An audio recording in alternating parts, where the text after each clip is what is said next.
রাধে সবাইকে। তোমরা সবাই কেমন আছো? আশা করছি ভালো আছো, আর আমিও খুব ভালো আছি। এটা হচ্ছে সপ্তমীর ভিডিও। আমি ষষ্ঠীর দিনের ভিডিও তোমাদের সাথে আগেই শেয়ার করেছি, আর তখনই বলেছিলাম আমরা কলকাতা ঠাকুর দেখিনি এর আগে কোনো দিনও। সেই জন্য, যদিও সেটা আমার ক্ষেত্রে ছিল, আর সবাই মোটামুটি দেখেছে হয়তো, কিন্তু আমি দেখিনি, আর দিয়ারও দেখা ছিল না। তো যাই হোক, আমাদের সকাল সকাল রেডি হয়ে আমরা সবাই এসে পড়েছিলাম হাওড়া স্টেশন। এখানে থেকে ভেবেছিলাম আমরা মেট্রো করে ওই পাশে যাব, কিন্তু এখানে তো মেট্রো বন্ধ ছিল ইন দ্য সেন্স, এখানে 1:30টা থেকে মেট্রো চলছিল। সারা রাত হয়তো মেট্রো চলার কারণে একটুখানি টাইম তাদেরকে একটুখানি রেস্টের জন্য দিতে হয় বলে ওই জন্য 1:30টা থেকে চালু ছিল। ওই জন্য আমরা মেট্রোতে যেতে পারিনি, আমরা ভাবলাম ফেরিঘাট হয়ে যাব। তো যাই হোক, আমরা এখানে এসে খানিক ভিডিও ক্লিপ এইসব নিচ্ছিলাম, বেশ খানিকটুকু টাইম আমরা পেয়েছিলাম। তো ওই কারণে আমরা এখানে কিছু ক্লিপিং নিয়েছি।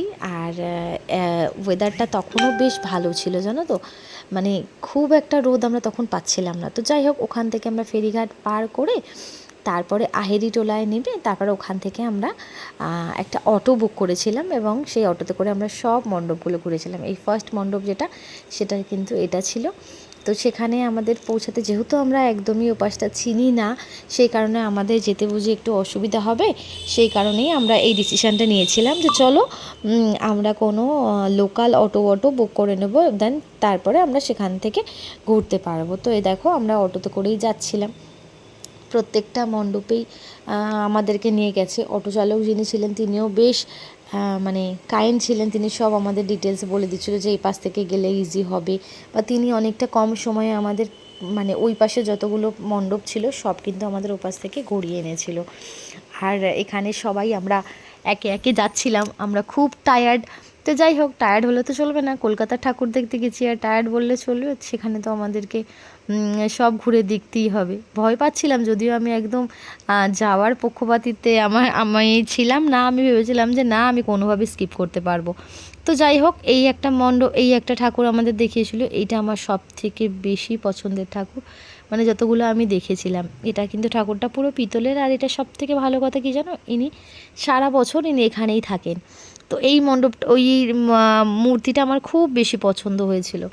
সেটা কোনো একদম বেদি করা, একদম মন্দিরের মধ্যে। তারপরে আমরা আস্তে আস্তে অন্য সব প্যান্ডেলগুলোতে আমাদের নিয়ে আসা হলো। এই একটা থিম করা হয়েছিল, যেটা আমার খুব পছন্দের কার্টুনের মধ্যে একটা, নন্টে ফন্টে। আর বাটুল দি গ্রেটও এখানে রয়েছে। তো যাই হোক, আমরা সেই সব নিয়ে খুব গল্প করতে করতে যাচ্ছিলাম, আর তাকে আমি সব হিন্দিতে তাকে আবার বলছিলাম যে আমরা এই নিয়ে কথা বলছি, এইগুলো আমরা দেখেছি।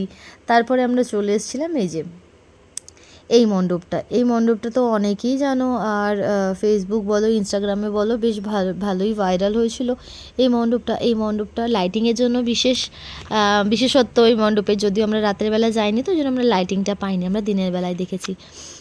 তো যাই হোক, দিনের বেলাতেও খুব সুন্দর লাগছিল। রাতের বেলায় আমাদের আর ঘুরে দেখা হতো না। এতটা দূর থেকে গিয়ে কি আর রাতের বেলায় কলকাতা ঠাকুর দেখা যায়? আশেপাশে যাদের হয় তাদের পক্ষেই সম্ভব, বা যারা খুব হাঁটতে পারে তাদের পক্ষে সম্ভব।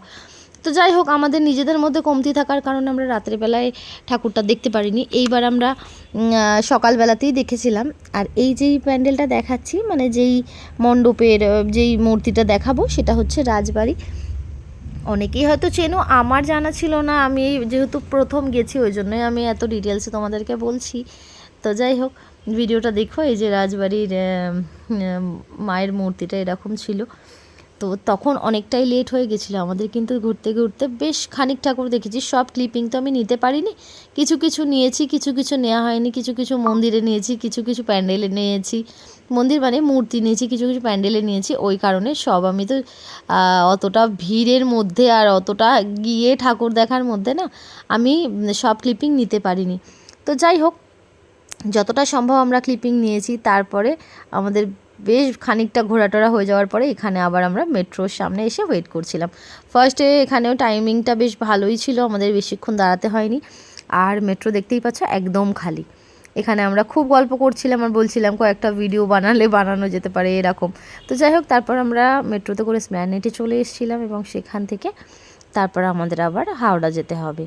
তো বেশ ভালোই ঘোরা হয়েছে, পায়েও ব্যথা হয়েছে। তো তাও পুজো বলে বাড়িতে রেস্ট নিলে তো হবে না। বাড়িতে আসার পরেও আমি আমাদের বাড়ির সামনে যে মণ্ডপটায় পুজো হয় সেখানে গেছিলাম। সেখানে এগুলো হচ্ছিল, ডান্স বান্স করছিল, তো সেগুলো দেখতে খুব ভালো লাগছিল। আবার এটাও মনে মনে হচ্ছিল আবার আমাকে চলে যেতে হবে। রাধে রাধে।